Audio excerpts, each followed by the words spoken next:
हमारा नाम रखना चाहिए था धर्मेंद्र, जितेंद्र, मनोज कुमार, दिलीप कुमार। मैं भी अपने नौतन टीम की बैटिंग की शुरुआत करता था और बॉलिंग की भी शुरुआत करता था। मैंने उसी क्रम में एक थोड़ा सा विषय को मोड़ देते हुए और सरस बनाने के लिए और ये दिखाने के लिए कि आपके बैठ जाने से मैं नर्वस नहीं हूँ। मैं समझ रहा हूँ कि एक और विद्यार्थी हमारा बढ़ गया। पहले सभी विषयों में संतुलित छात्र हुआ करते थे। कोई विषय भी किसी भी विषय में पढ़े उसको हेय दृष्टि से नहीं देखा जाता। जाने ये बुद्धू मच्छर क्यों गरीबों के घर ही आते हैं, जबकि मीठा है खून अमीरों का, वो अच्छा खाना खाते हैं। अरे यार तू तो मेरी भी अंग्रेजी भूलवा देगा। जातिवाद है ना, एक कोड है। जी कोड है, बिल्कुल कुष्ठ रोग के जैसे। हम बैटिंग करने के लिए जा रहे हैं, पैड बांध रहे हैं जी, और लोग कुछ चाह रहे हैं कि ये बढ़िया खेलते, नौतन की टीम ज्यादा रन बनाती और जीतती। कुछ लोग ये भी मनाते रहते थे कि अगर ये जल्दी आउट हो जाते तो अच्छा था, क्योंकि इनकी कमेंट्री बड़ी अच्छी होती है। नमस्कार, मैं हूं सूरज और आप देख रहे हैं नमस्कार पूर्वांचल। अक्सर एक बात कही जाती है कि जब गुरु मजेदार हो तो पढ़ने में भी बहुत मजा आता है। आज हमारे साथ खास बातचीत करने के लिए एक वैसे ही गुरु उपस्थित है जो कक्षाओं में जब विद्यार्थियों को पढ़ाते हैं तो विद्यार्थी पूरे मन से इनको पढ़ते हैं, और जब मंचों पे अपनी स्वरचित कविताओं को सुनाते हैं तो सामने दर्शक दीर्घा में बैठे लोग इनको सुनने के बाद केवल और केवल तालियां ही बजाते हैं। और जब आप क्रिकेट में कमेंट्री करने आते हैं तो उसका पूछना ही नहीं है।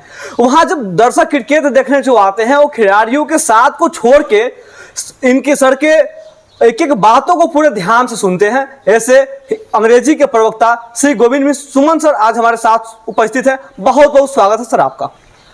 धन्यवाद सूरज जी, और आपका जो ये नमस्कार चैनल है उसके काबिल आपने हमें समझा, उसमें इंटरव्यू लेने के लिए आप यहाँ पधारे, इसके लिए हम आपको बहुत धन्यवाद देते हैं, आपका आभार व्यक्त करते हैं। सर आज का इंटरव्यू मैं शुरू ही करता हूँ आपके विद्यार्थी जीवन से कि आपका विद्यार्थी जीवन कैसा रहा। मेरा विद्यार्थी जीवन 20वीं सदी में हम लोग पढ़े हैं जी। जैसा कि मैंने आपको बताया कि मेरा जन्म 5 अक्टूबर 1961 को हुआ, तो वो 60 का 70 का दशक जो था 20वीं सदी का, आज से बिल्कुल भिन्न था और होता भी है, क्योंकि समय एक एक दिन जो बदलता जा रहा है वो कल से उसकी तुलना नहीं की जा सकती जी। आज जो है वो कल नहीं रहेगा, कल जो है वो परसों नहीं रहेगा, ये स्वाभाविक है। तो जिस तरह की व्यवस्था उस समय थी, जो रिसोर्सेज हमारे पास थे, उसके हिसाब से हम लोगों ने अपनी शिक्षा प्राप्त की। मैं अपने पड़ोसी गांव कुरबौटा से प्राइमरी की शिक्षा प्राप्त की, जहां हमारे गुरुदेव हुआ करते थे, अब स्वर्गीय हैं वो, अब वो जिंदा नहीं हैं, स्वर्गीय दीप नारायण सिंह जी। वहाँ उन्होंने हम लोगों को शिक्षा दी। उसके बाद हम लोग प्राथमिक शिक्षा प्राप्त करने के लिए माध्यमिक शिक्षा प्राप्त करने के लिए कीलपुर गए।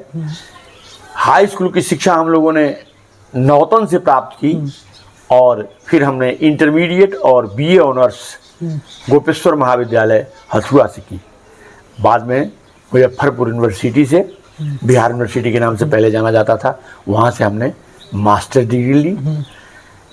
काफ़ी दिनों तक हम बेरोजगार रहे, खेल कूद में रहे, गीतोत में रहे, वो आपको ट्यूशन कोचिंग आज पढ़ाते रहे, कुछ पैसे आते रहे, उससे हमारा काम चलता रहा। घर की कोई लायबिलिटी मैंने नहीं देखी, क्योंकि पिताजी बखूबी उसको संभाले हुए थे। अभाव ही था। बताया था मैंने आपको, कई बार बातें हुई है तो मैंने बताया है कि जमीन जायदाद काफ़ी थी, लेकिन हमारी जो इकोनॉमी थी वो गन्ने पर आधारित थी, तो नगद पैसे का बड़ा अभाव होता था, लेकिन फिर भी वो संभाले हुए थे। तो हम खेलते थे, कार्यक्रमों में जाते थे, और बाद में मैंने बीएड की डिग्री प्राप्त की सौभाग्य से अपने उसी शिक्षण संस्थान से, जहाँ मैंने बाद में शिक्षण का कार्य किया। मदन मोहन मालवीय शिक्षण संस्थान से मैंने बीएड किया, और इलाहाबाद आयोग से वैकेंसी निकली, उसको मैंने भरा, इंटरव्यू दिया। इंटरव्यू पर सिर्फ होता था उस समय, इंटरव्यू दिया और मैं मालवीय में शिक्षक के रूप में आ गया। पिछले 27 वर्षों से वहाँ मैं अध्यापन का कार्य करता रहा। सर विद्यार्थी जीवन में कोई ऐसा समय जो आपके लिए सबसे ज़्यादा चुनौतीपूर्ण रहा हो? विद्यार्थी जीवन में कई ऐसे क्षण थे जो, एक तो बताऊं मैं आपको कि पहले के छात्र पहले से अपना एम निर्धारित नहीं करते थे। एक लेख है, पढ़ाई होती थी उसकी, जीवन और शिक्षण, संत विनोबा भावे जी का। इसमें उन्होंने बहुत ही खुल के इसके बारे में लिखा है। उस समय के छात्रों से, इंक्लूडिंग माई सेल्फ, मुझसे भी अगर आप पूछते कि आप क्या बनना चाहते हैं, तो मैं यही कहता कि अभी मैं हाई स्कूल में पढ़ रहा हूँ, देखता हूँ, इसके बाद इंटर करना है। इंटर में पूछते तो कहते कि बीए करना है, उसके बाद देखते हैं। आज के जैसा नहीं था। आज छोटी उम्र में ही बच्चों से पूछिए तो वो अपना लक्ष्य बताते हैं। किसको डॉक्टर बनना है, किसको किस क्षेत्र में जाना है, कहाँ जाना चाहता है, क्या करना चाहता है, उसका कंसेप्शन बिल्कुल प्रारंभिक जीवन में ही, प्राइमरी स्टेज में ही क्लियर है। तो बहुत अंतर था। तो लेकिन हम लोग उसे चुनौती के रूप में नहीं लेते थे। हम लोग बड़े आसानी से, बड़ा आसान जीवन था, बड़ा टेंशन फ्री जीवन था। कोई झोला में किताब लेके जाते थे, कपड़े भी बहुत उम्दा नहीं होते थे, जो होता था उस समय के हिसाब से। खेलते कूदते चले जाते थे और स्कूल में शिक्षा प्राप्त करते थे। कोई गार्जियन का ना दबाव था, न समाज में कोई बहुत बड़ा कंपटीशन था। जो भी था स्वस्थ कंपटीशन था। आज के जैसा गलाकाट कंपटीशन नहीं था। सर, विद्यार्थी जीवन में आप पढ़ाई के साथ साथ और क्या क्या करते थे?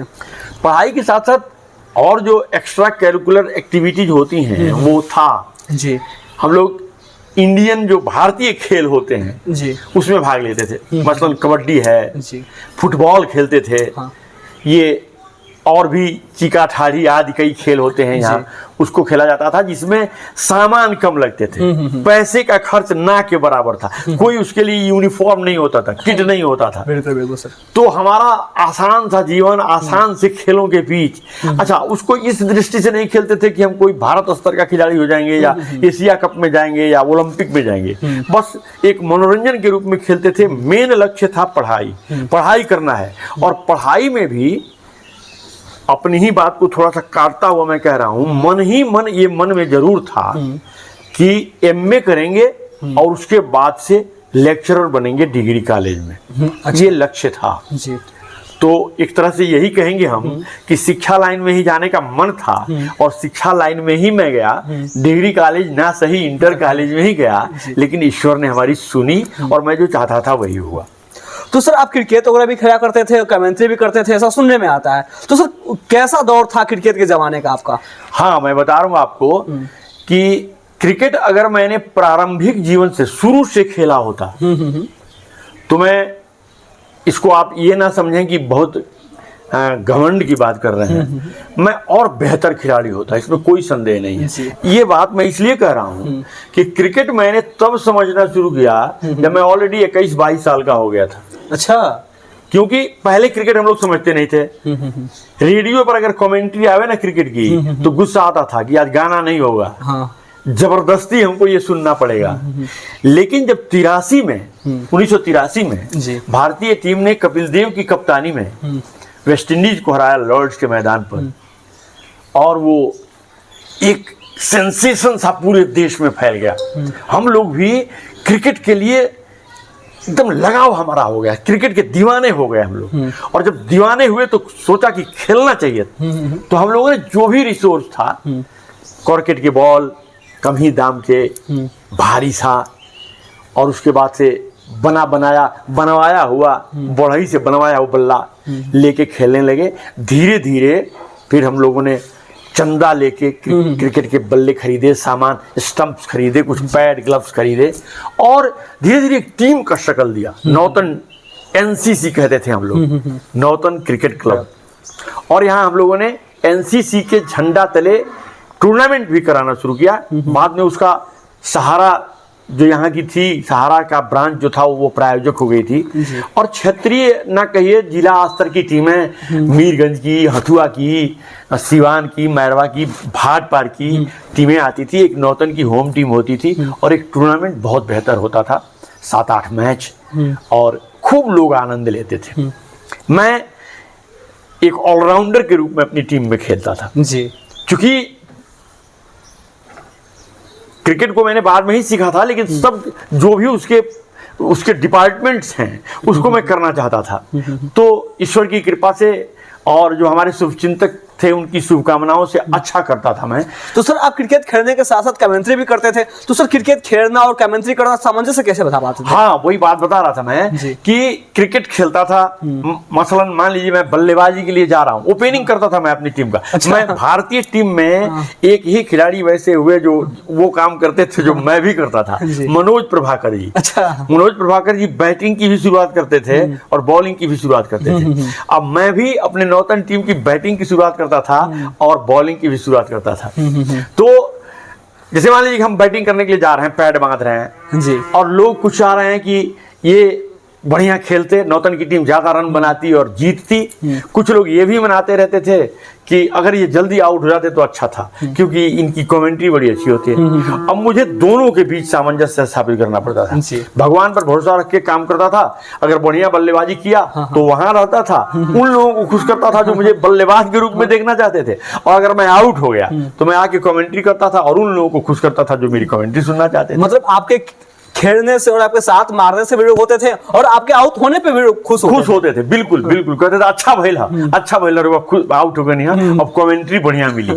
तो और इसके लिए बहुत प्रयास करते थे। जी। जैसे मान लीजिए कि टेलीविजन भी नहीं हुआ करता था उस समय। टेलीविजन कहीं पटना उटना हम लोग जाते थे, क्रिकेट देखते थे, बड़ा मन खुश होता था, काश हम लोगों के घर में भी होता। लेकिन सुनते थे इस तरह से होता है उस तरह से। एक किताब मैंने खरीदी थी चरणपाल सिंह सोबती की, आओ क्रिकेट खेलें। अच्छा। उससे मैंने क्रिकेट के गुर, कैसे स्क्वायर कट करते हैं, कैसे ऑफ ब्रेक कराते हैं, गुगली क्या है, चाइना मैन क्या, ये सब चीजें सीखते थे और उसका इम्प्लीमेंट करते थे। वेस्ट इंडीज के खिलाड़ियों को देखना, कभी कभी अगर टेलीविजन देखने का मौका मिला तो वेस्ट इंडीज के खिलाड़ी को, अपने यहाँ के कपिल देव को, गावस्कर जी को, श्रीकांत जी को देखना और उन्हीं के जैसा खेलने की कोशिश करना। और एक चीज मैं बता दूं कि हम लोग एमेच्योर क्रिकेट खेलते थे, शौकिया खेलते थे, प्रोफेशनल का समय नहीं था, क्योंकि वो वक्त गुजर चुका था। तो सर आपको क्रिकेट भी खेलना था, पढ़ाई भी करना था, क्योंकि आप डिग्री कॉलेज में लेक्चर बनना चाहते थे। तो सर दोनों चीजों में आप सामंजस्य कैसे बैठाते थे? हाँ, बहुत सामंजस्य बिठाना पड़ता था। ऐसा नहीं था कि कोई एक ही समय वो काम किया जाए या किसी दूसरे काम के समय कोई दूसरा काम किया जाए, ऐसा नहीं था। पढ़ाई का काम पढ़ाई के समय और खेल का काम खेल के समय। यहाँ तक कि सूरज जी, पैसे का अभाव भी था, ट्यूशन पढ़ा के कुछ पैसे आते थे, लेकिन मैंने कभी खेल के समय में ट्यूशन नहीं पढ़ाया। अगर छात्र भी मिले, सर हमको जरा 4 बजे शाम से पढ़ा दीजिए क्योंकि हमारे पास उस समय है, मैं तैयार नहीं होता था, क्योंकि मेरे खेलने का समय था। और पढ़ाने का समय है, पढ़ने का समय है, तो मैं उसे खेल में नहीं बर्बाद करता था। तो सर जब आप खेलने जाते थे तो आपके घर के लोग गुस्सा नहीं करते थे कि अपना क्यों समय इसमें व्यतीत कर रहे हो, जब उनको खेलना है ही नहीं, जब एक शिक्षक बनना है? तो परिवार को पैसे की जरूरत थी, इसमें कोई संदेह नहीं है, लेकिन मन ही मन जरूर नाराज होते होंगे कि लड़का जब बड़ा हो गया, अब इसको रेस्पॉन्सिबिलिटी लेनी चाहिए, परिवार के उत्तरदायित्व को संभालना चाहिए। लेकिन फिर भी सामने से एक अजीब संबंध हुआ करता था पिता पुत्र का। कभी मैंने अपने पिताजी से जाके सामने से पैसा नहीं मांगा, माँ के माध्यम से पैसे मांगे जाते थे। अच्छा। और मुझे याद है कि मैं अपने दरवाजे पर बैठा हुआ हूँ, पिताजी को कोई काम कराना है तो ये डायरेक्ट आके नहीं कहते थे कि जाओ वहाँ ये काम करना है, आके कहते थे ये काम था, अगर हो जाता तो बड़ा अच्छा होता। बिल्कुल सर, हम लोग भी अक्सर यही होता है कि माताजी हैं, माताजी से कुछ भी आदमी आसानी से कह देता है, और पिताजी से सही भी बात हो तो कहने में बहुत डर लगता है। बहुत। सर जब आप अपने घरों पे थे और आपकी नौकरी भी नहीं थी, तो परिवार से कोई ताना ना सुनने को मिलता था? ताना हमें कभी नहीं मिला। ताना मिला होता तो और पहले नौकरी लग गई होती। ताने आदमी को सुधारते हैं। तुलसीदास जी तुलसीदास नहीं हुए होते अगर ताना नहीं मिला होता। तो ताना अच्छा था अगर ताना मिलता तो, लेकिन आपका सवाल जो था ना, वो ताना कभी मिला नहीं। मन में भले वो सोचते हो, लेकिन कई बार वो बहुत हमको तो याद है कि जब मैं नौतन में खेलता था तो दूर दूर से कहीं दर्शकों में हमारे पिताजी दिखाई देते थे, देखते रहते थे, बोलता था तो सुनते रहते थे, लोग तारीफ करते थे तो बहुत खुश होते थे। अच्छा सर, अभी आप इतने दिनों से पढ़ा रहे हैं, आपने बहुत सारे विद्यार्थियों को देखा होगा, तो जब आप विद्यार्थियों को देखते हैं और उन विद्यार्थियों को खुद से तुलना करते हैं, तो क्या आपको महसूस होता है कि इन विद्यार्थियों के पास आज इतने संसाधन है और इतने संसाधन हमारे पास होते मेरे विद्यार्थी जीवन में तो मैं और ऊंचाई पे गया होता? हाँ, ये सही है। हालांकि ये जरूरी नहीं है कि कोई 1947 से पहले पैदा हो जाए तो वो स्वतंत्रता सेनानी ही हो जाएगा। लेकिन ऑप्शन तो था। अगर हम अंग्रेजों के समय में पैदा हुए होते तो हो सकता है कि हम अंग्रेजों के जुर्म के खिलाफ लड़ते और स्वतंत्रता सेनानी हो जाते। उसी तरह से अगर ये सुविधाएं उस समय होती तो हम इनका उपयोग करते और हमारा जीवन, हमारी पढ़ाई का जो मार्ग था वो सुगम होता। लेकिन कोई ऐसा नहीं है। आज के लड़के उसका, बहुत लड़के ऐसे हैं जो उसका सदुपयोग ना करके दुरुपयोग करते हैं, मिसयूज करते हैं। अब मिसयूज से भी ज्यादा अगर कहें ना तो एब्यूज करते हैं। बिल्कुल बिल्कुल सर। यूज तो करते ही नहीं। हाँ, अगर उसका यूज करते हैं तो समझिए कि उसका जीवन अच्छा बनेगा, वो एक अच्छे इंसान के रूप में, एक अच्छे सिटीजन के रूप, नागरिक के रूप में समाज में आएगा। सर, आप संसाधन को किस रूप में देखते हैं? क्या सफल होने के लिए संसाधन बहुत ज्यादा महत्वपूर्ण होता है? रुपया और संसाधन एक ही जैसे हैं। रुपया के बारे में कहा जाता है कि धन, रुपया बहुत कुछ है लेकिन सब कुछ नहीं है। उसी तरह से संसाधनों का भी है। संसाधन अगर हैं तो आपके मार्ग आसान हो जाएंगे, लेकिन चलना तो पड़ेगा ही। बिना चले कोई ऐसा तरीका नहीं है, बिना दवा खाए आप अच्छा हो जाएं ऐसा कोई तरीका नहीं है। तो संसाधन होने चाहिए, लेकिन संसाधन के अलावे आपके मन में एक आग होनी चाहिए, जुनून होना चाहिए, एक जिस शिद्दत के साथ आप उस काम को करें और कामयाबी हासिल करें। सिर्फ रिसोर्स से नहीं होगा। सर, आज गांव में रहने वाले विद्यार्थियों के सामने सबसे बड़ी चुनौती होती है अंग्रेजी सीखना। लेकिन सर, आप अंग्रेजी सीखे भी और अंग्रेजी के अध्यापक भी बने, तो सर आपने अंग्रेजी कैसे सीखा? अंग्रेजी ट्यूशन भी पढ़ा हम लोगों ने आपको तैयारियां की, कमेंट्री सुने अंग्रेजी में और न्यूज़पेपर्स पढ़े, इस तरह से। अच्छा, मैं बता दूं आपको सूरज कि भारत में अंग्रेजी को एक भाषा का दर्जा नहीं दिया जाता है जी। इसको स्किल माना जाता है, कुशलता मानी जाती है। कोई आदमी अगर कितना हो ज्यादा किसी चीज को जानता है, लेकिन अगर अंग्रेजी नहीं बोलता तो समाज में उसको उतना महत्व नहीं मिलता। अगर आते ही वो किटपिट अंग्रेजी बोलने लगे ना तो उसको फिर कुर्सी देंगे लोग बैठने के लिए। अच्छा, वही अगर संस्कृत बोल दे तो लोग समझेंगे कि पंडित जी कोई आ गए, हो सकता है चंदा मांगने आए हो, कहीं मंदिर बनवा रहे हो। तो एक अंग्रेजी की अजब धाक है अपने देश में। तो मैं विचार ये रखता हूं कि अंग्रेजी एक भाषा है, जैसे हिंदी है, संस्कृत है, अरबी है, उर्दू है, चाइनीज है, फ्रेंच है, जो भी है। एक आदमी जितनी भाषा जाने उतना ही अच्छा है। एक अंग्रेजी में शब्द है लिंग्विस्ट, हिंदी में कहते हैं बहुभाषाविद, कई भाषाओं को जानने वाला। जब जितनी भाषा आप जानेंगे ना उतनी बातें आप सुन सकेंगे, समझ सकेंगे और उतने तरह से आप एक्सप्रेस भी कर सकेंगे। बिल्कुल सर। सर, एक हिंदी मीडियम का विद्यार्थी जिसको अंग्रेजी थोड़ा सा भी नहीं आता और उसको अंग्रेजी सीखना हो तो अंग्रेजी कैसे सीखे? प्रारंभ तो उसको ABCD से ही करना होगा जी। क्योंकि कहा जाता है कि सफर चाहे हजारों मील का हो, शुरुआत तो उसकी पहली कदम से ही होती है। घर से जब आप निकलते हैं, पहला कदम बढ़ाते हैं तो उस सफर की शुरुआत होती है। उसी तरह से अंग्रेजी हो या हिंदी हो या कुछ भी हो, उसकी अगर आपको वो सफ़र पूरी करनी है, भाषा रूपी सफ़र, तो आपको पहला कदम ए से शुरू करके चलना होगा। ABCD आप पढ़े, उसके बाद ग्रामर का सम्यक ज्ञान लें आप, उसमें पार्ट्स ऑफ स्पीच और फिर टेंस। क्योंकि हमारे गुरुजी कहा करते थे, यहीं हमारा एक पड़ोसी गांव है खलमा, वहीं के हमारे गुरुजी थे स्वर्गीय अलखदेव बाबू, AD बाबू कहे जाते थे। वही कहा करते थे कि tense is the backbone of English grammar. सही में रीढ़ की हड्डी है। अगर आपने टेंस पर कामयाबी प्राप्त कर ली तो बाकी चीज़ें उससे अटैच हैं, उसके इर्द गिर्द घूमती हैं। ठीक वैसे ही जैसे पार्ट्स ऑफ स्पीच कहा जाता है 8, 9, कुछ लोग 8 कहते हैं, कुछ लोग 9 कहते हैं, आर्टिकल को भी एक अलग मान लेते हैं। तो 8 ही माना जाएगा तो उसमें नाउन पहला आता है और बाकी चीज़ें नाउन के इर्द गिर्द घूमती हैं। तो उसी तरह से टेंस के इर्द गिर्द ग्रामर के बाकी जो टॉपिक्स हैं, लेसन्स हैं, उसमें घूमते हैं। तो आपको अगर ग्रामर की पूरी जानकारी हो गई, प्लस आपके पास अगर शब्दकोश है, सिर्फ ग्रामर जानने से नहीं होगा। ग्रामर आप जानते ही हैं, देखते होंगे आप कि जो चीजें आप जानते हैं उसको एक्सप्रेस कर लेते हैं, लेकिन जैसे ही वो चीज सामने आवे जिसकी हम अंग्रेजी नहीं जानते तो वहां हम चुप हो जाते हैं, क्योंकि हम एक्सप्रेस नहीं कर रहे, जानते ही नहीं है उसकी अंग्रेजी। तो शब्दकोश आपके पास होना चाहिए और ग्रामर की जानकारी, उसके बाद सामाजिक माहौल भी, जहां आप अभिव्यक्त कर सकते हैं। जहां आप बोलें तो लोग समझें और लोग भी बोलें, बिल्कुल सर। तो ज्यादा आपको फायदा होगा। मैंने आपको बताया कमेंट्री में करता था, अंग्रेजी में पढ़ाता हूं, लेकिन अंग्रेजी में मैंने कभी कमेंट्री जीवन में नहीं की, क्योंकि मैं वो नहीं कर पाता जो हिंदी में करता हूं, जानते हुए भी। सर, जब आप कक्षाओं में विद्यार्थियों को अंग्रेजी पढ़ाते हैं तो उन विद्यार्थियों को अंग्रेजी सिखा पाना आपके कितना चुनौतीपूर्ण होता था?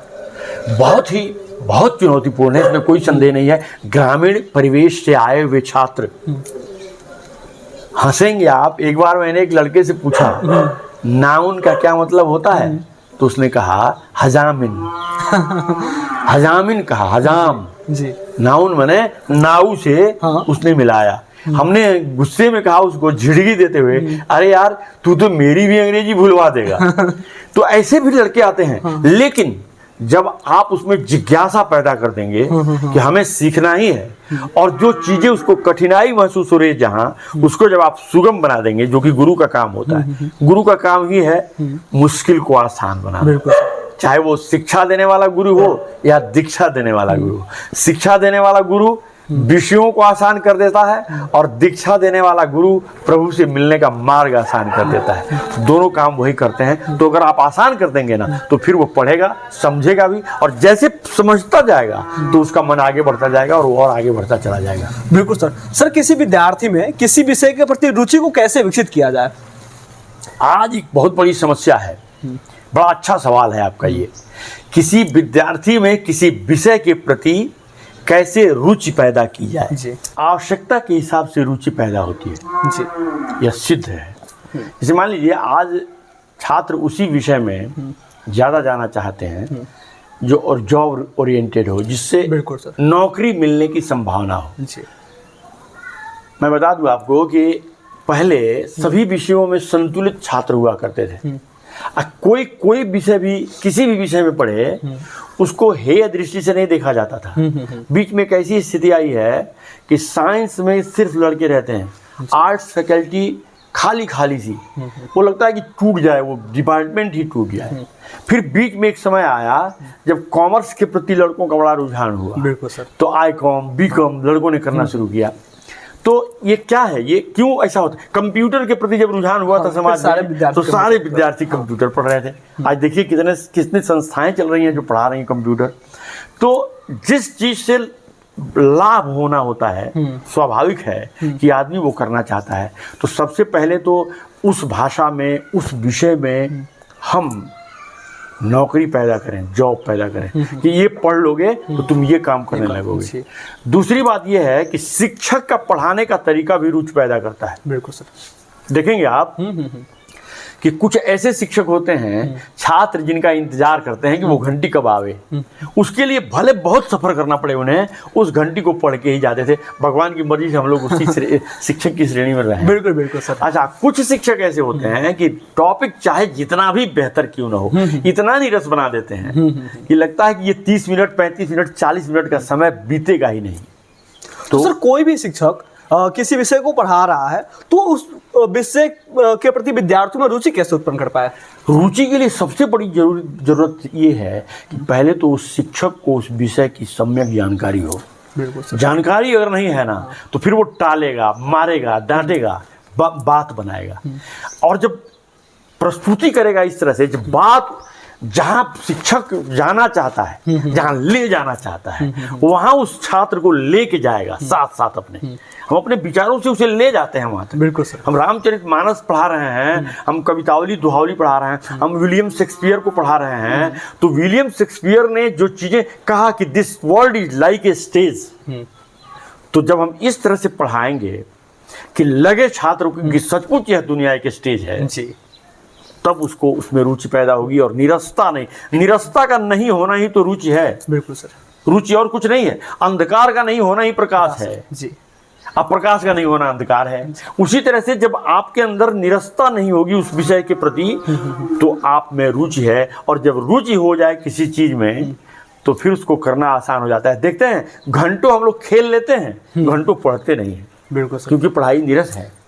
इसलिए सर, शिक्षण कार्य के दौरान कोई ऐसा समय जिससे आप कभी भूलते ना हो?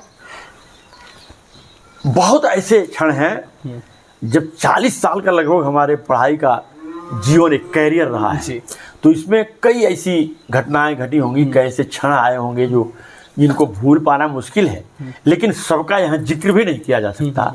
मैं बता दूं, मालविया में इंटरमीडिएट में मैं पढ़ा रहा था अंग्रेजी। एक लेसन है my struggle for an education जी।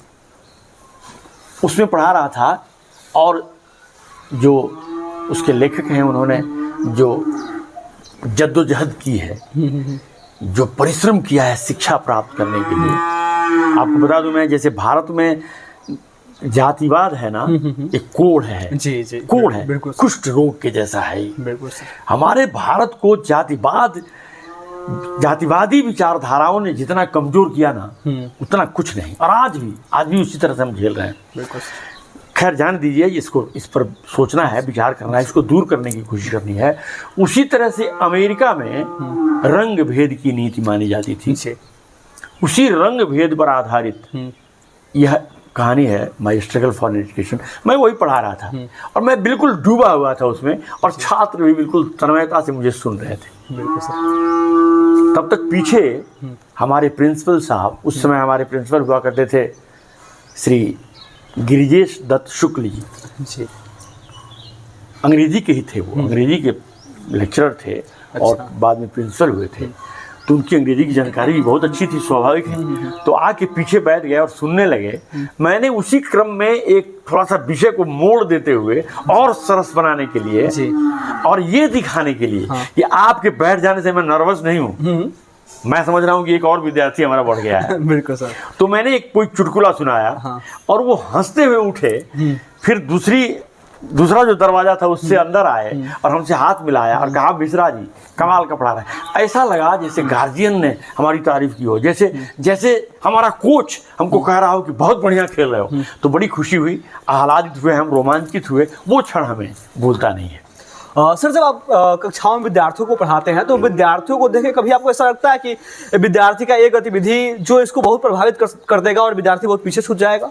बिल्कुल ऐसा होता है। ये क्रम से और बढ़ता ही जा रहा था। जब हम लोग पहले, जैसे सरकारी टीचर हम नहीं थे तो भी जब पढ़ाते थे, यहाँ तक कि कोचिंग में भी पढ़ाते थे, और जिस तन्मयता से बच्चे सुनते थे उस तन्मयता में धीरे धीरे कमी आई है। कारण ये है कि उसको विकल्प मिलता जा रहा है। मोबाइल से वो गूगल पर जाके सब सर्च कर लेता है, किताबों की भी सुविधा हो गई है, टीचर्स भी पग पग पर आपको टीचर्स मिलेंगे। पहले ऐसा नहीं था, पहले कुछ जानना हो तो परेशानी होती थी किससे पूछें। तो विकल्प मिलने की वजह से आजकल मैं देख रहा हूँ जो छात्र पहले ध्यान से हमारी बातें सुनते थे, ऐसा लगता था जैसे अरस्तु सुन रहे हो, सुकरात बोल रहे हो।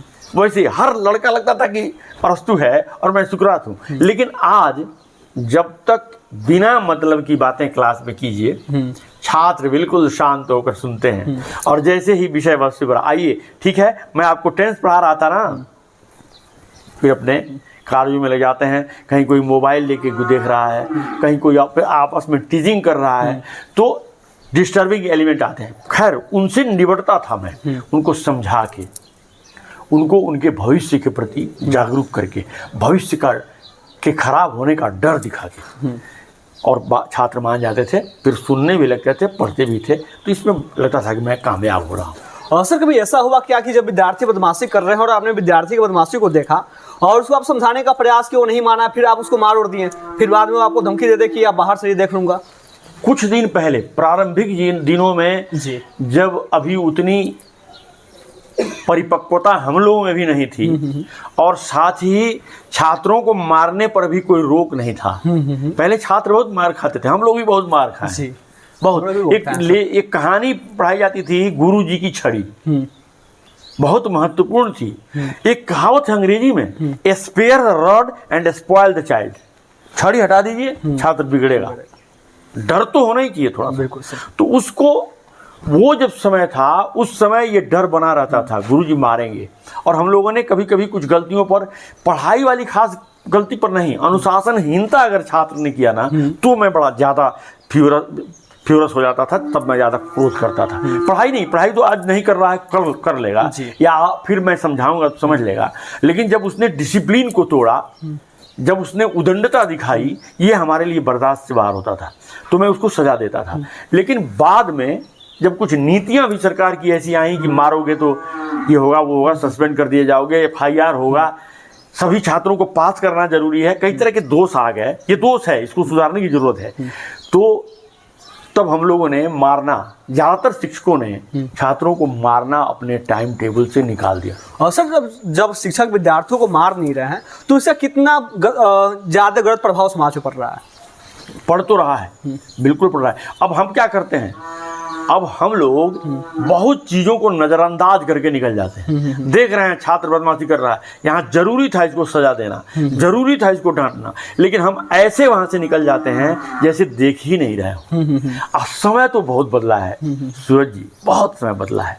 हमें याद है कि हम लोग जब हथुआ पढ़ते थे और हमारे गुरु जी कोई आ रहे हैं, हम साइकिल से आ रहे हैं, हम साइकिल पर से छत से उतर जाते थे और बगल में हो जाते थे, अब बगल से ही ऐसे प्रणाम करते थे। आज मैं देख रहा हूँ कि छात्र शिक्षक आवें जाएं कोई फर्क नहीं पड़ता है, और हम लोग उसी पीढ़ी में हमेशा रह गए रास्ता छोड़ने वालों में से ही। पहले गुरुजी के लिए छोड़ते थे, अब छात्रों के लिए छोड़ के हट जाते हैं, भाई तू ही जाओ पहले। तो चेंज तो हुआ है। सर जैसे पहले जो भी अध्यापक पढ़ाते थे तो एक विद्यार्थी उसको लगता था कि हमारे सर हैं, इनके प्रति हमारे मन में सम्मान का भाव होना चाहिए, लेकिन आज विद्यार्थियों के मन में सम्मान का भाव भी कम हुआ है। सर इसका मूल कारण क्या, शिक्षक हैं या विद्यार्थी? अरे बहुत अच्छा प्रश्न है सूरज जी, इस पर तो मैं बोलना चाहता था जी। शिक्षकों के प्रति जो सम्मान कम हुआ है उसके लिए सिर्फ छात्र दोषी नहीं है। 3 जो महकमा है इसका, और थोड़ा सा सुधारू इसको, तो 4 महकमा है। एक पहला प्रशासन, दूसरा गुरुजी लोग, छात्र और गार्जियन, ये चारों दोषी हैं जी। प्रशासन क्या करता है? प्रशासन को पढ़ाई से कोई मतलब नहीं है, वो शिक्षकों को मजदूर समझता है। पेमेंट दे रहे हैं तो इसको सधा के छोड़ना है। इससे उसको लाभ होता है, लाभ ये होता है कि आम पब्लिक जब देखती है कि शिक्षक जो पैसा पा रहे हैं और सरकार इनको परेशान किए हुए है, तो बहुत खुश होते हैं उस सरकार से। तो उनको तो वोट चाहिए, वो वोट के रूप में तब्दील हो जाता है कि हाँ ये गलती होती है। दूसरी चीज, छात्र भी जब उसको विकल्प मिल जाते हैं ज्ञान के, तो गुरु को उतना महत्व नहीं देता। शिक्षक लोग भी अब वैसे नहीं रहे, कहते जो हैं वो करते नहीं, करते हैं वो कहते नहीं, ऐसा आचरण करते हैं छात्रों के सामने जो शिक्षकों को नहीं करना चाहिए। अब शिक्षक छात्र से पान मंगवा के खाएं, गुटखा मंगवा के खाएं, तो स्वयं सूचना दे रहे हैं कि तुम भी खाओ। और एक और महकमा इसका है गार्जियन। देखेंगे 60 से 65% गार्जियन अपने बच्चों के सामने कहते हैं मास्टरवा आई रहा कि ना। हाँ बिल्कुल सर। जब गार्जियन कहेंगे छात्रों के सामने कि मास्टरवा पढ़ाते नहीं खसन, भोजपुरी में इसलिए कह रहा हूँ कि ज़्यादा प्रभावशाली होगा। मास्टरवा कहेंगे शिक्षक को तो छात्र नहीं पढ़ेगा। हम लोगों ने देखा है कि हम लोगों के गार्जियन भी, अगर हम लोग नज़रअंदाज करके किसी गुरुजी को चले गए तो कनैठी लगती थी कि शिक्षक आए थे, हमारे यहाँ मास्टर साहब कहा जाता है, मास्टर साहब आए थे और तुम चले गए, प्रणाम करना चाहिए था जाके पैर छू के। तो जब गार्जियन, छात्र, गुरुजी और प्रशासन चारों मिलेंगे ना, चारों सम्मिलित प्रयास करेंगे, तब बढ़िया शिक्षा व्यवस्था हो पाएगी और शिक्षा दी जाएगी। सर जो विद्यार्थी होते हैं, उन विद्यार्थियों के अभिभावक की मुख्य जिम्मेदारी क्या होनी चाहिए कि विद्यार्थियों को सही शिक्षा दिलाने के लिए? अभिभावक आत्मसंतुष्ट हो गए हैं। मैं यहाँ एक अभिभावक के रूप में कह रहा हूँ। देखेंगे आप, स्कूल में नाम लिखवा दिया, मसलन मान लीजिए हमारे हिमालय कॉलेज में नाम लड़के का लिख दिया गया, एक दिन कभी गार्जियन पूछने नहीं आते प्रिंसिपल साहब से। फ्रेंडली आके मिलना चाहिए, पूछना चाहिए। अगर वही लड़का कहीं ट्यूशन पढ़ता है तो बार बार उससे कहते हैं आज ट्यूशन नहीं गए थे क्या, लेकिन स्कूल कितने दिन गया नहीं गया, इसका कोई हिसाब किताब उनके पास नहीं है। यानी उनके देखने में भी स्कूल फिशड्डी हैं, बेमतलब के हैं, और ट्यूशन का सेंटर जो है वो बढ़िया है, जबकि होना दोनों जगह से चाहिए। मैं ट्यूशन के और कोचिंग के और स्कूल के किसी के फेवर में और किसी के खिलाफ नहीं हूँ। स्कूल चूँकि सिलेबस इतना है और इतना वहाँ काम होता है और छुट्टियाँ भी कुछ ज़्यादा होती हैं, तो इस हिसाब से देखें अब और आप तो सिलेबस पूरा नहीं हो पाता या लड़के नहीं समझ पाते, तो उसके लिए थोड़ा सा एक्स्ट्रा वो अगर कोचिंग लेता है कहीं से तो खराब नहीं है। लेकिन दोनों ही जगहों के लिए दोनों ही जो शिक्षा देने के माध्यम हैं उनके प्रति गार्जियन को भी जागरूक होना चाहिए और बच्चों के क्रियाकलाप पर उनको नज़र रखना चाहिए। सर अक्सर समाज में कहा जाता है कि जो सरकारी स्कूल में पढ़ाई कम होता है और जो प्राइवेट स्कूल में पढ़ाई ज़्यादा होता है, लेकिन सर यहाँ सोचने वाला विषय तो ये है कि सरकारी स्कूल में जो अध्यापक पढ़ाते हैं उनका पेमेंट भी ज़्यादा होता है और प्राइवेट स्कूल में जो शिक्षक पढ़ाते हैं उनका पेमेंट भी बहुत कम होता है। लेकिन सर यहाँ सोचने वाला विषय एक और भी सबसे ज़्यादा है कि सरकारी स्कूलों के शिक्षक अपने विद्यार्थियों को प्राइवेट स्कूलों में भेज रहे हैं और प्राइवेट स्कूलों के शिक्षक अपने विद्यार्थियों अपने बच्चों को सरकारी स्कूलों में भेज रहे हैं। तो सर आपके हिसाब से दोनों स्कूलों में सबसे अच्छा कौन है? इसलिए ऐसा हो रहा है, दोनों स्कूल अच्छे हैं, खाली सरकारी स्कूल से काम भी नहीं चलना है जी। जैसे देखेंगे आप कि एक टर्म है अपने यहाँ झोला छाप डॉक्टर। अब बड़े ही दृष्टि से हम देखते हैं उन्हें, बड़ा अखबारों में झोला छाप डॉक्टरों पर पाबंदी, बिल्कुल बिल्कुल सर, उन पर मुकदमे होंगे। मुझे अच्छा नहीं लगता ये, क्योंकि हमारे देश का आधा इलाज तो मेडिकल स्टोर वाला दुकानदार करता है। बिल्कुल। तो वो झोला छाप डॉक्टर तो फिर भी उससे बेहतर है। खाली MBBS और MD के भरोसे हमारा देश नहीं चलेगा। ठीक उसी तरह से सिर्फ सरकारी स्कूलों के माध्यम से शिक्षा नहीं दी जा सकती इतने बड़े आबादी वाले देश को। तो प्राइवेट स्कूल्स हैं तो बढ़िया हैं, तुलना दोनों जगह न पढ़ाने वाले लोग हैं, दोनों जगह स्तर एक है, कम है, बेस है, जो भी है। कम पैसे में प्राइवेट स्कूल्स के लोग जो हैं वो ज़्यादा पढ़ाते हैं, इसलिए कि उनका जो बॉस है जो उनको सैलरी देता है वो उन पर चढ़ा रहता है। हमारे यहाँ हमारे जो बॉस हैं, हमारे जो जिनको देखना चाहिए, उनको पढ़ाई से मतलब नहीं है, वो दूसरे ही कार्यों में लगे हुए हैं। अब आपका सवाल था कि सरकारी स्कूल का टीचर अपने बच्चों को प्राइवेट में भेजता है, प्राइवेट स्कूल्स के टीचर्स अपने बच्चों को इस सरकारी में भेजते हैं। इससे ये पता चलता है कि दोनों जहाँ हैं उससे संतुष्ट नहीं है। जी बिल्कुल सर, दोनों जहाँ हैं उनसे संतुष्ट नहीं है। और एक बहुत पुरानी कहावत है कि दूसरे के थाली में घी हमेशा ज़्यादा दिखती है।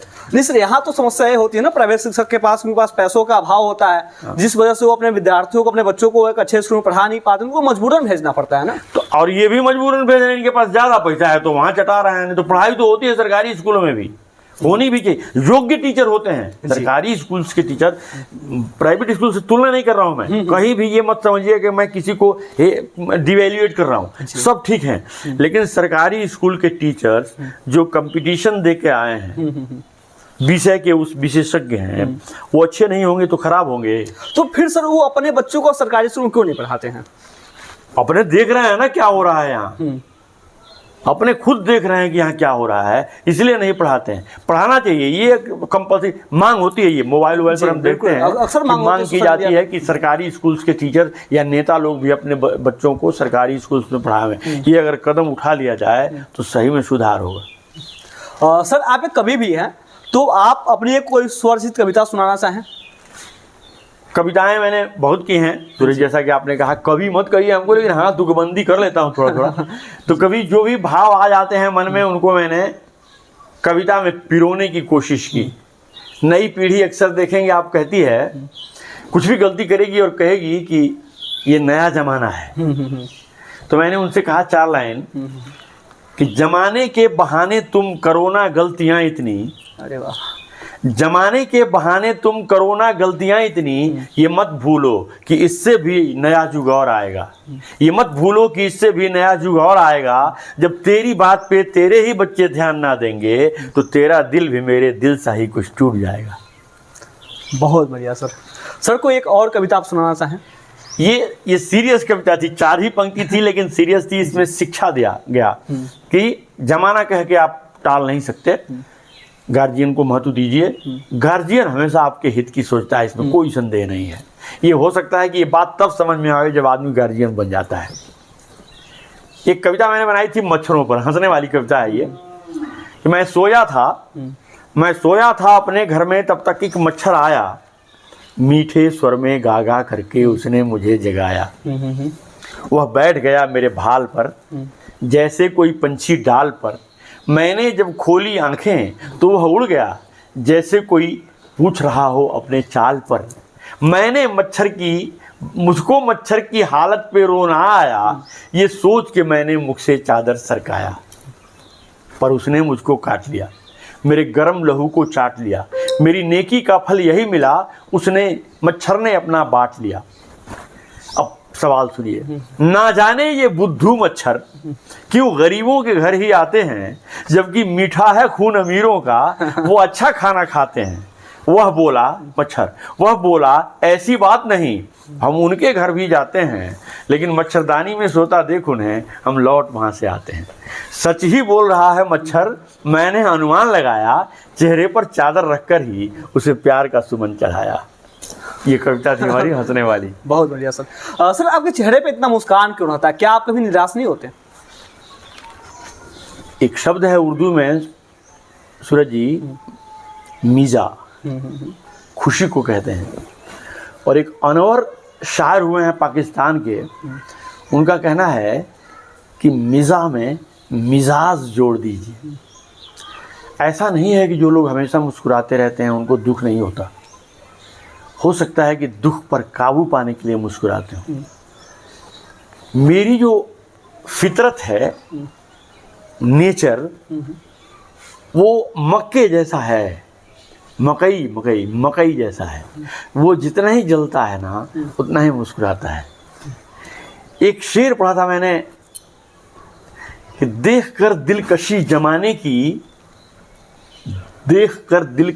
जमाने की मुझको मन है फरेब खाने की, और ऐ गमे जिंदगी नाराज ना हो, मुझको आदत है मुस्कुराने की। वाह वाह वाह। सर जैसा कि आप एक ग्रामीण परिवेश से आते हैं और गांव से जुड़े हुए व्यक्ति हैं, तो सर आपके हिसाब से गांव की सबसे बड़ी समस्या क्या है और उसका समाधान क्या हो सकता है? गांव की समस्याओं का बहुत हद तक समाधान हुआ है। आप जिस जगह बैठे हुए हैं ना, यहाँ पहले आए होते तो देखते आप, 4 व्हीलर से नहीं आ पाते आप। एक तो 4 व्हीलर हुआ भी नहीं करते थे। जितनी साइकिल पहले हुआ करती थी ना, आज उससे ज़्यादा मोटरसाइकिल हो गई है।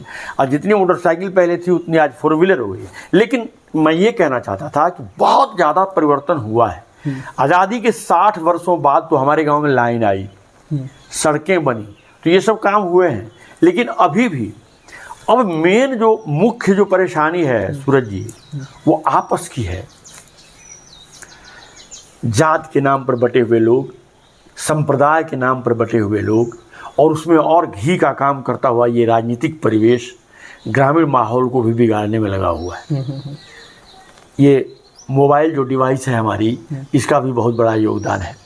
मैं तो एक शायर की शेर हमेशा अपने मन में गुनगुनाता रहता हूँ कि मैं मंगल को पवन पुत्र से तेरा शुक्र मनाऊं, मैं मंगल को पवन पुत्र से तेरा शुक्र मनाऊं, और शुक्र को तू अल्लाह से मेरा मंगल मांगे, तब समाज बढ़िया चलेगा।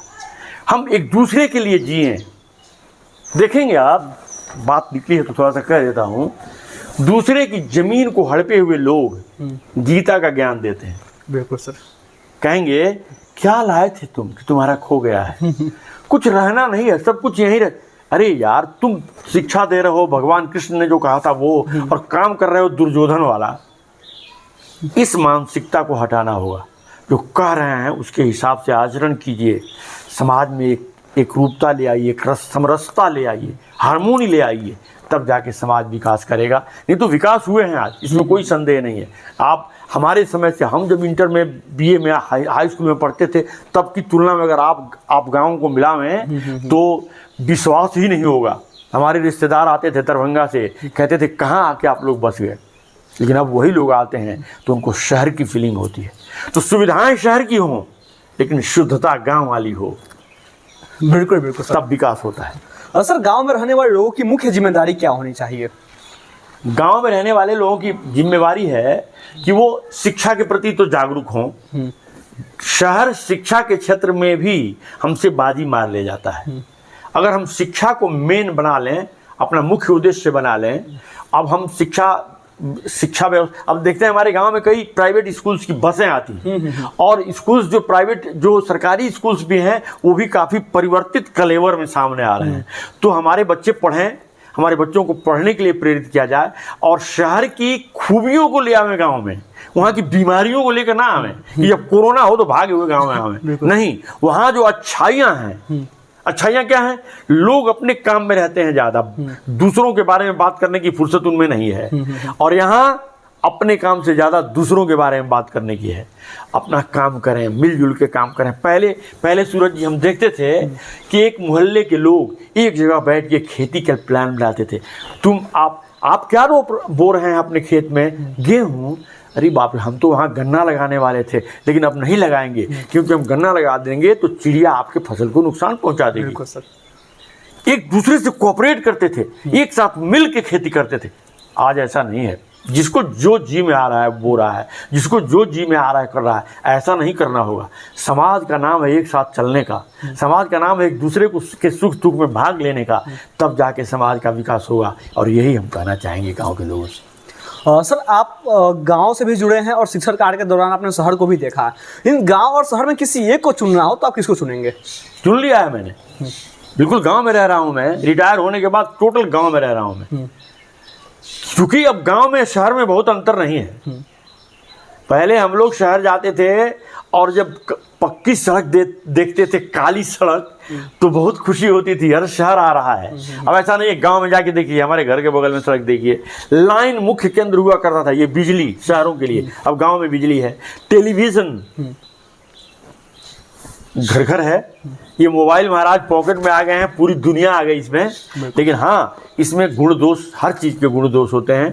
उसके दोष को परिमार्जित करना है, दूर करना है, गुणों को हासिल करना है, तब जाके हमारा समाज आगे बढ़ा। विज्ञान की देन है ये। विज्ञान के बारे में अक्सर मैं कहता हूँ, विज्ञान वो आग है जिससे आप खाना भी पका सकते हैं और आग भी लगा सकते हैं। तो खाना पकाइए, आग मत लगाइए। बिल्कुल सर। सर, जब मैं आ रहा था तो आने से पहले कुछ लोगों से मेरी बातचीत हो रही थी कि सर का इंटरव्यू होना है, तो सब लोगों ने सर ये जानने का प्रयास किया कि जैसे आपका नाम श्री गोविंद मिश्र सुमन है, तो सर गोविंद मिश्र तो समझ में आता है, आप अपने नाम में सुमन शब्द क्यों जोड़ते हैं? इसके पीछे का वजह क्या है?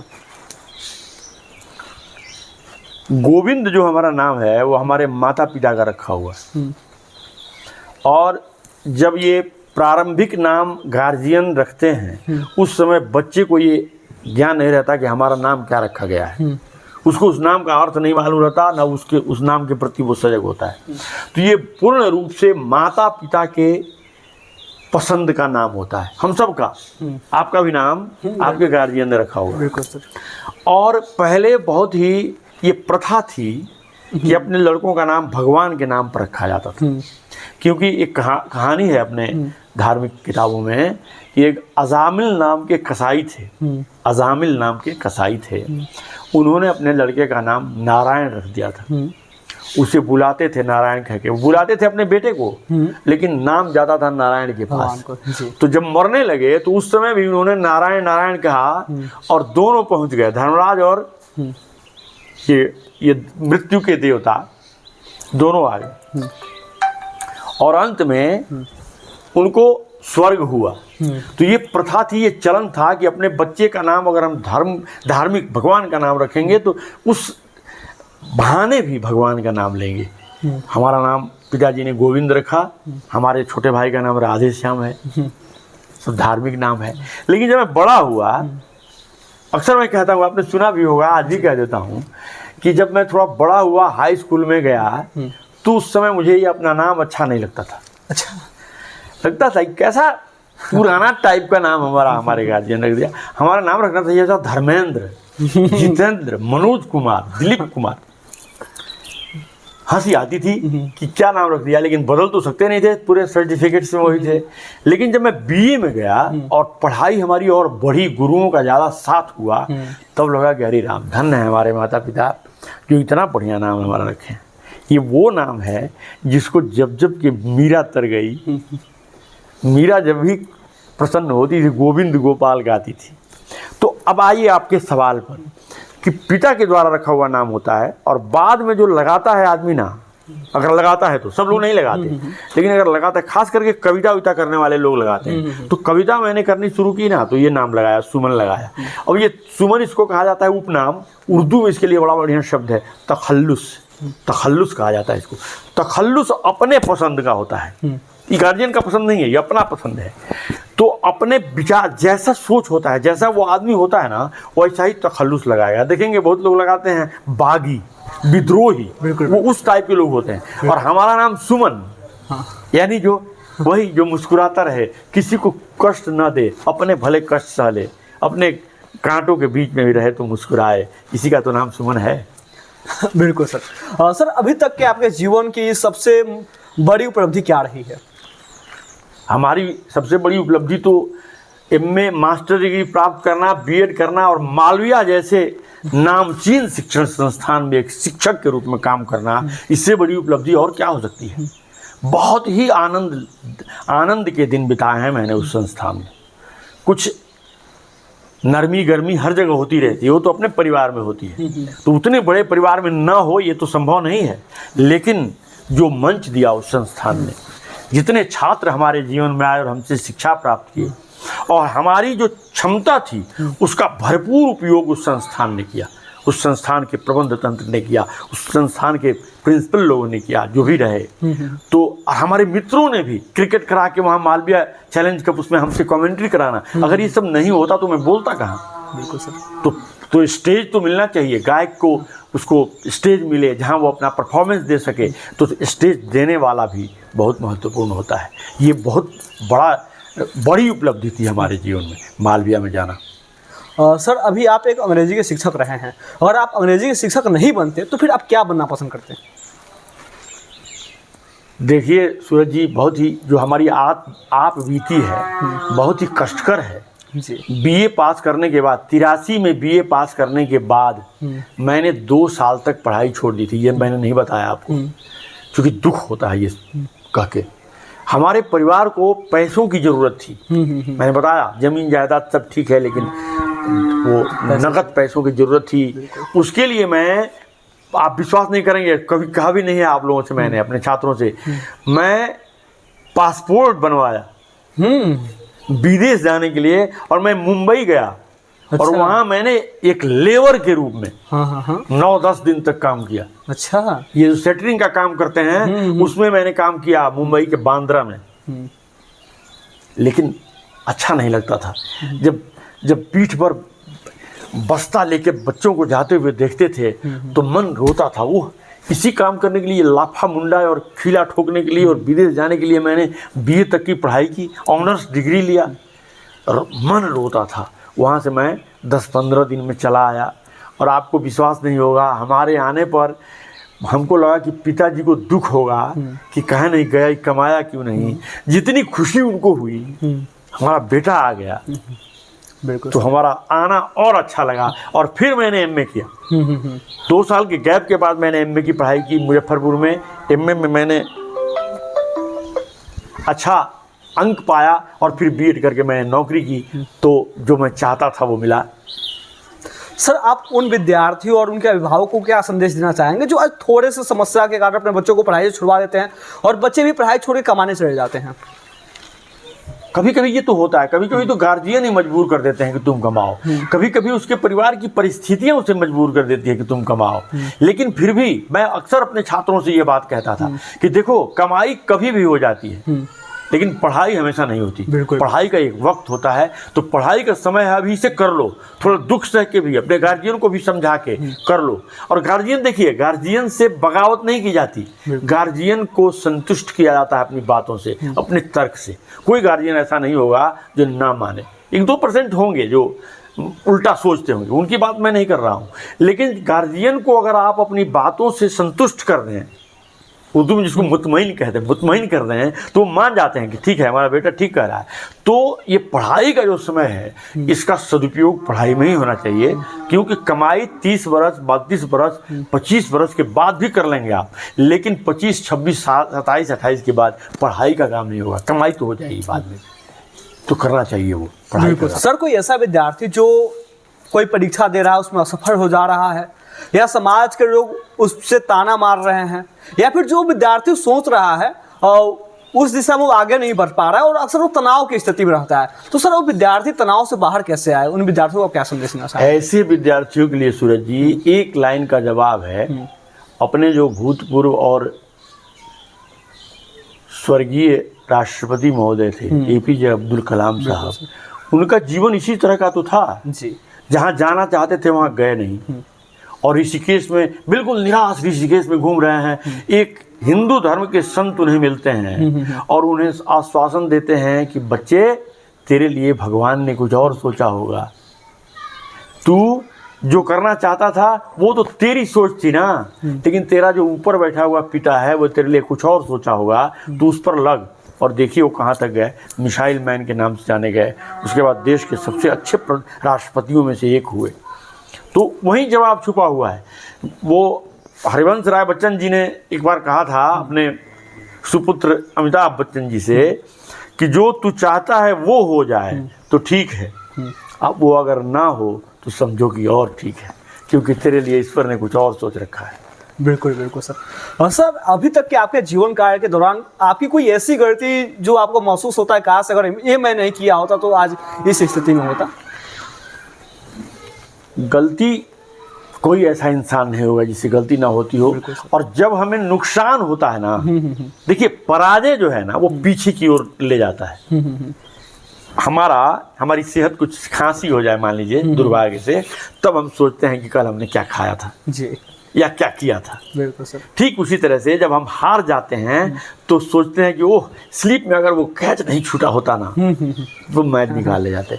और अगर 8 कैच छूटे हों लेकिन मैच जीत जाएं तो किसी कैच वैच के बारे में हम नहीं सोचते। कहा जाता है कि जो हार है वो पीछे की ओर देखती है और जीत आगे की ओर देखती है। तो जहाँ कहीं भी नुकसान हुआ तो हमने सोचा अगर ये नहीं किया होता तो अच्छा होता। लेकिन मेरा मानना है सूरज जी, थोड़ा यहाँ मैं, आप लोग हो सकता है कि सब लोग इस बात से सहमत ना हो जी, मेरा तो मानना है कि हमारा जीवन जो है ना, सब चीज़ फिक्स है।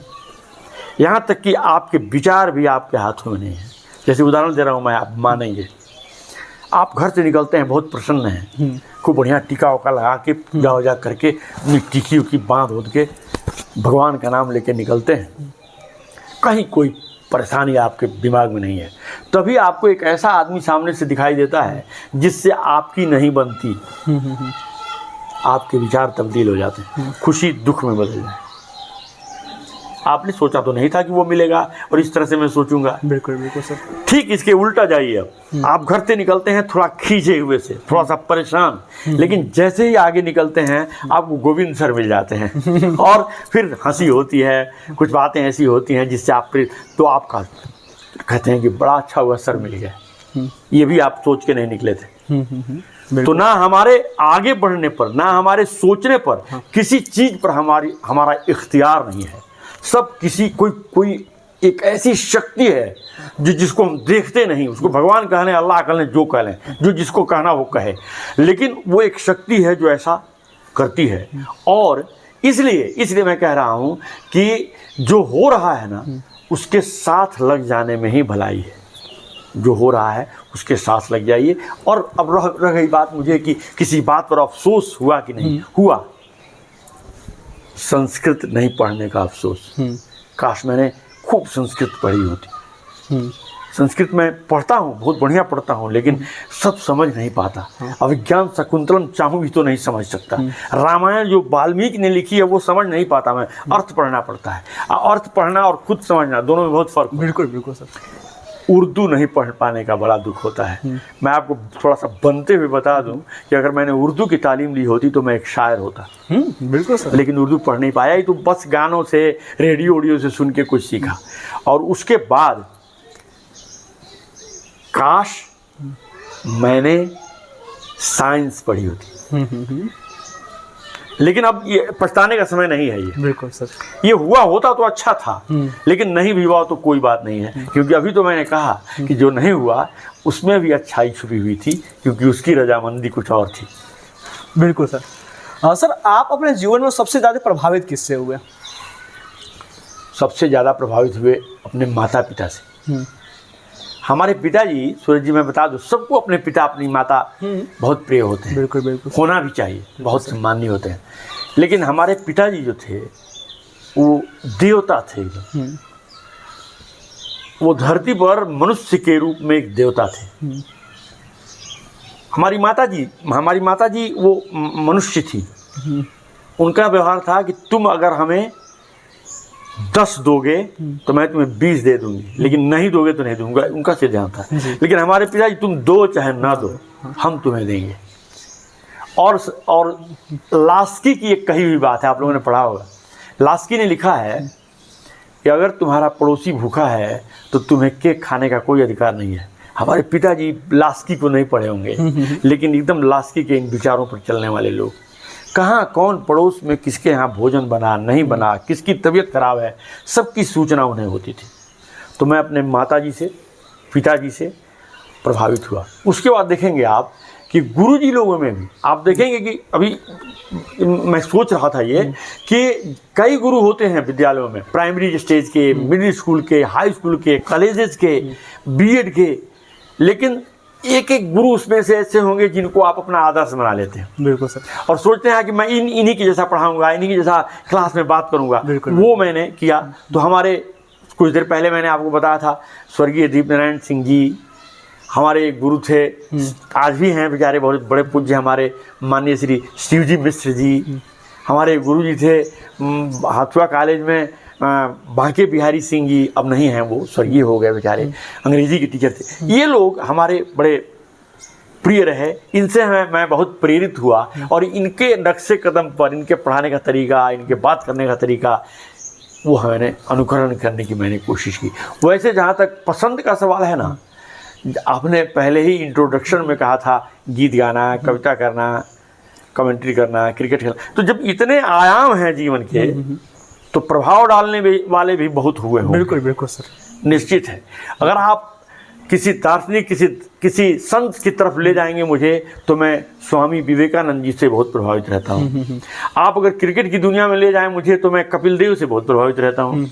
कपिल देव, मेरे पिताजी भी कहते थे, कमेंट में कहते थे कभी कभी, जब हम लोग बैट वोट लेके चलते थे तो कहते थे भैया तो जी कपिल देव हो लो। बिल्कुल, वो उनको भी याद हो गया था हम लोगों के चलते, जी कपिल देव का नाम। तो कपिल देव से प्रभावित हुए। गावस्कर जी थे, दिलीप वेंगसरकर थे, मोहिंदर अमरनाथ जी थे। फिल्मों में जाएंगे आप, फिल्मी दुनिया में जाएंगे तो दिलीप कुमार जी, धर्मेंद्र, अमिताभ बच्चन, ये लोग प्रभावित किए। अगर राजनीति के क्षेत्र में जाएंगे तो मैं अटल बिहारी वाजपेयी जी से, स्वर्गीय अटल बिहारी वाजपेयी जी से बहुत प्रभावित रहा। उनका वो बेबाक बोलना, उनका बोलने का तरीका, उनका जब शब्दों के हिसाब से उनके चेहरे और शरीर का हाव भाव देख के मिजाज प्रसन्न हो जाता था। तो जितने क्षेत्र आपके पसंद के होंगे ना, उतने आपके आदर्श भी होंगे, उस क्षेत्र के आदर्श होंगे। अंग्रेजी की जब बात होगी तो आप मिल्टन से बच के कहाँ जाएंगे, शेक्सपियर से बच के कहाँ जाएंगे। हिंदी कविताओं की बात होगी तो गोस्वामी तुलसीदास जी को कैसे भुलाएंगे। कहानियों की बात होगी तो मुंशी प्रेमचंद जी को कैसे भुला सकते हैं आप। बिल्कुल। तो सभी लोगों से मैं प्रभावित रहा। सर, आपने लगभग 40 वर्षों तक शिक्षण कार्य किया। इसी दौरान बहुत सारे विद्यार्थी ऐसे होंगे जो आपसे बहुत ज़्यादा प्रभावित होंगे, और कई सारे विद्यार्थी ऐसे भी होंगे जो आपके साथ बनने का प्रयास करते होंगे, क्यों आपके साथ क्रिकेट भी सीख रहे हैं, आपके साथ कमेंट्री भी कर रहे हैं, आपके से पढ़ा भी रहे हैं और आपके से कविताओं को भी सीख रहे हैं। तो सर, आप उन विद्यार्थियों को क्या संदेश देना चाहेंगे कि वो आपके साथ कैसे बने? बहुत ऐसे छात्र हमारे हैं भी, हुए हैं ऐसा। और जब आके कहते हैं मुझसे, कभी कभार मिलते हैं और मैं नाम लेके उनका जब बुलाता हूँ, जो 30 साल पहले पढ़े थे, नाम लेके बुलाता हूँ, प्रसन्न होते हैं। सर नाम याद है आपको? हाँ नाम याद है। और जब वो बताते हैं कि आप ही के कहने के अनुसार, आप ही से अनुकरण करके मैंने ये किया, तो बहुत खुशी होती है। और मैं वैसे छात्रों को जो आज भी वैसा करना चाहते हूँ, उनसे यही कहना चाहूँगा मैं कि कोई भी काम करो तो तन्मयता से करो, पूरा उसमें जी जान लगा दो। जैसे एक कहा था, एक बार एक कोच ने कहा था, 100 मीटर का दौड़ होता है ना, उसी के कोच ने कहा था कि तुम दौड़ो ऐसे जैसे तुम्हारे पीछे कोई पागल कुत्ता पड़ा हो, उससे बचने के लिए भाग रहे हो। बहुत चीज छुपा हुआ है। बिल्कुल बिल्कुल सर। तो मैं यही कहता हूँ कि आप अपने पैशन के प्रति, जिस चीज को आप हासिल करना चाहते हैं, उसको प्राप्त करने के लिए आप अपना सब कुछ लगा दें, कुछ भी उसमें से छोड़े नहीं, तो आप जो चाहेंगे वो बनेंगे। बिल्कुल सर। सर, इस नमस्कार पूर्वांचल चैनल के माध्यम से आप समाज के युवा, विद्यार्थी और जो समाज के लोग हैं, इनको क्या संदेश देना चाहेंगे? ये संदेश देना चाहूँगा मैं कि ज़्यादा आप ये जो मोबाइल है, इसका फेसबुक, इसके व्हाट्सएप, इसके समाचार से प्रभावित ना हो। ऐसी कुछ चीज़ें ना पोस्ट करें जिससे हमारी सामाजिक समरसता समाप्त होती हो, और सबको एक साथ मिलजुल कर बिना किसी जाति पात के भेदभाव के, बिना किसी सांप्रदायिक भेदभाव के, राजनीति से थोड़ा सा दूर हटके, राजनीति से दूर टोटली नहीं हट सकता आदमी, राजनीति से पूर्ण रूप से दूर कोई कहता है कि मैं हूँ तो ये असंभव है। ठीक उसी तरह से जैसे कोई कहे कि मैं सांस लेता हूँ लेकिन मेरे नाक नहीं है, ऐसा नहीं हो सकता। ठीक उसी तरह से जब हम समाज में रहते हैं तो राजनीति में रहेंगे, लेकिन एक राजनीति होती है, एक स्वस्थ राजनीति होती है और एक बीमार राजनीति होती है। तो हमें स्वस्थ राजनीति को प्रश्रय देना है, सामाजिक समरसता को, सांप्रदायिक समरसता को, और अपने लक्ष्य को, निर्धारित लक्ष्य को प्राप्त करने की कोशिश करनी है। यही मैं नवयुवकों को, और जो भी हमें सुनते हैं, जो भी हमारा अनुकरण करते हैं, उनको मैं इस चैनल के माध्यम से यही कहना चाहूँगा, उनसे यही प्रार्थना करूँगा। बिल्कुल, बहुत बहुत धन्यवाद सर आज अपना महत्वपूर्ण समय देने के लिए। आज हमारे साथ खास बातचीत करने के लिए उपस्थित थे एक कवि, शिक्षक, कमेंटेटर, एक अच्छे क्रिकेटर श्री गोविंद मिश्र सुमन सर। आज इनसे हमने इनके पूरे जीवन यात्रा को जानने का प्रयास किया कि एक शिक्षक के जीवन किस प्रकार से होता है, वो विद्यार्थी जीवन से लेके अपने इस वर्तमान समय तक किन किन संघर्षों का सामना करते हैं, इन सभी चीज़ों के बारे में हमने जानने का प्रयास किया। समाज में रहने वाले जो लोग हैं, समाज के प्रति उनकी क्या जिम्मेदारी है और किस प्रकार से उनको अपनी जिम्मेदारी का निर्वहन करना चाहिए। एक युवक, एक विद्यार्थी की मुख्य जिम्मेदारी क्या है, उनकी क्या कमियां हैं, वो अपनी कमियों को दूर कैसे करें, इन सभी विषयों के बारे में हमने जानने का प्रयास किया। और अब आप कमेंट करके बताइए कि यह इंटरव्यू आपको कैसा लगा और आपने यहाँ से क्या सीखा, और अब आप किन के बारे में जानना चाहते हैं। और अगर आप इस चैनल पर नए हैं तो कृपया चैनल को सब्सक्राइब कर दें और बेल आइकन को दबा दें, ताकि इस चैनल के माध्यम से आने वाली सारी महत्वपूर्ण जानकारी आपके पास आसानी से पहुंच पाए। आप सभी ने इतने देर तक इतने धैर्यपूर्वक हम सभी को सुना, इसके लिए बहुत बहुत आभार, धन्यवाद। बहुत बहुत आभार।